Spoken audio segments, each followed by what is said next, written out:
All right, backlash growing over big tech after Facebook and Twitter censored a New York Post report critical of Hunter Biden and Joe Biden. And as the Senate calls their top CEOs to Capitol Hill over accusations of bias, our next guest vowing to keep his social media platform agenda-free, allowing users to share and consume information as they choose. Joining me now is John Mates, CEO of Parler, which is seeing a surge in new accounts. John, good morning. Thanks for being here. I want to get to Parler in a moment and the surge you've seen, justifiably so. But I'm guessing Twitter would say at their beginning, that's all we want to be, is a platform for the free sharing of information. It's become something much different. How did they get to the point where they're blocking a major newspaper's account? Morning. Thank you, Pete. Good morning. Well, I think they've seen kind of an editorialization of their content, and this is only going to continue through election night. I'm not sure what changed. I'm not a part of their company. I have no idea, but we've seen this coming for a while now.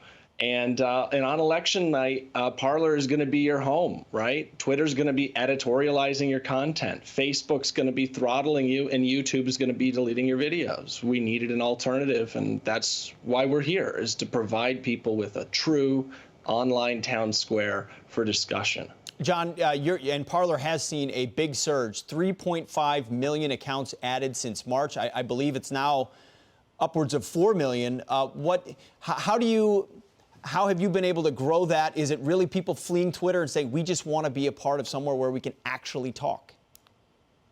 Well, I think people like the idea of free speech. It's one of our country's founding principles, right? So, people really like the idea of having somewhere to go that respects them and treats people like people and not like users. How do you reach that critical mass, John? Right now, there's a massive conversation, very dominated to the left on Twitter. How do you get to the point where you are the alternative? Maybe even the president of the United States says, I'm going to be on Parler. Well, currently, I think we're reaching that point. I think this year coming up, we're going to see tremendous growth again, probably 10x what we have this year. And as that continues, we're just going to be more and more a part of the conversation.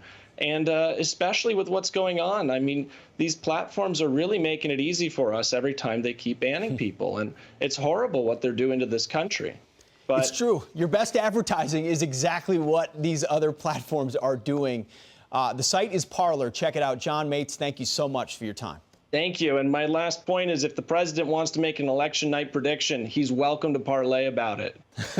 Thank you guys for having me. I think that would change the whole deal. The president leaves Twitter and goes to Parler. Everyone follows.